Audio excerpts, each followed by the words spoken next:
Welcome to Teaching Truth. My name is Glenn Cartwright. Jesus Christ, our only hope. That's the theme for our reflections this week as we look at what the Bible has to say with regards to hope. And today we're looking at hope in the middle of fragility. And we're looking at a character in the Old Testament who in the middle of his very fragile situation discovered the hope that was to be found in God. I'm referring to Job.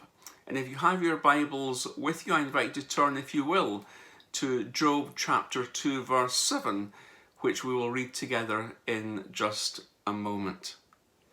But suffice to say that Job is presented as a good and prosperous family man. It would seem right at the beginning that everything in the garden is rosy for Job.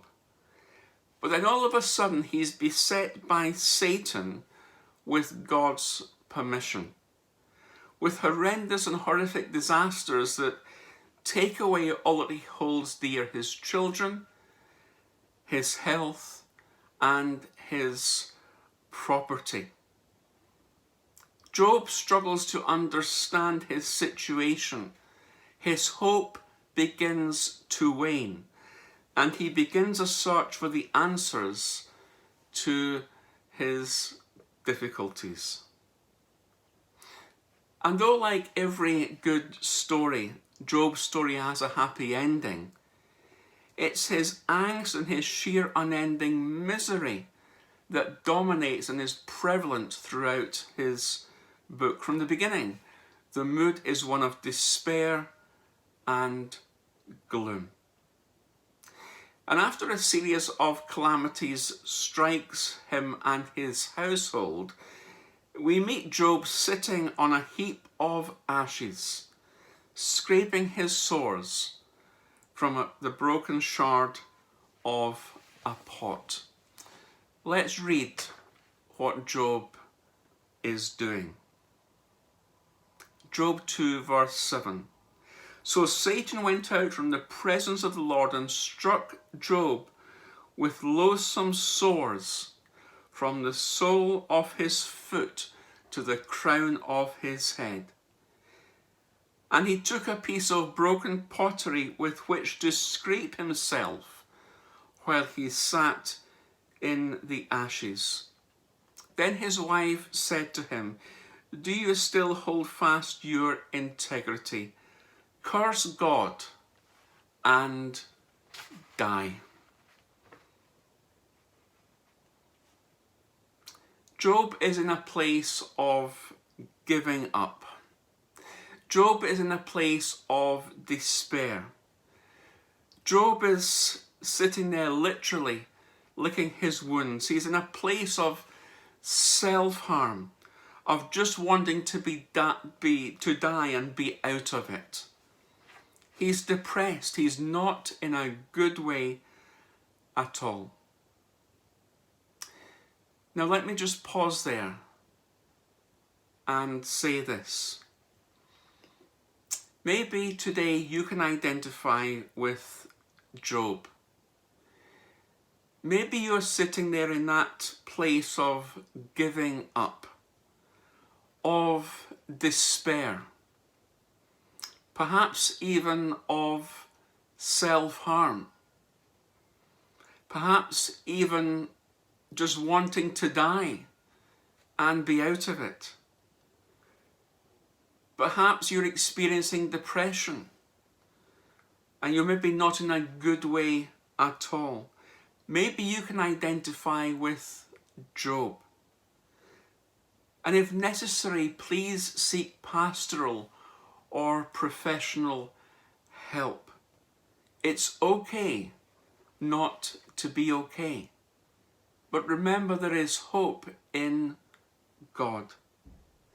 And hope is written throughout the book of Job.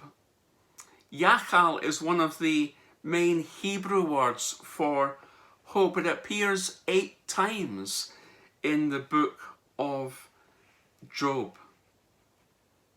Another word is the considerably rarer tochelet word, which is just found in a handful of books. Kavah, K-A-V-A-H, is also used to talk about hope in the book of Job as well as in the book of Psalms. Now, why are the mention of these significant references to hope significant? Because through his horrendous and horrible experiences, there was hope.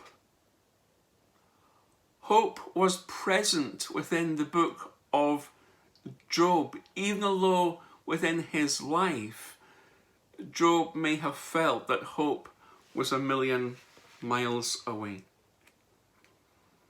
In Job 17:13, Job does have a sort of hope. His only hope is dwelling in Sheol and spreading my couch in darkness, he says. Now, Sheol is the generic Hebrew term for the underworld, in other words, death. So he's describing at length his longing for death. He's in a bad, bad place.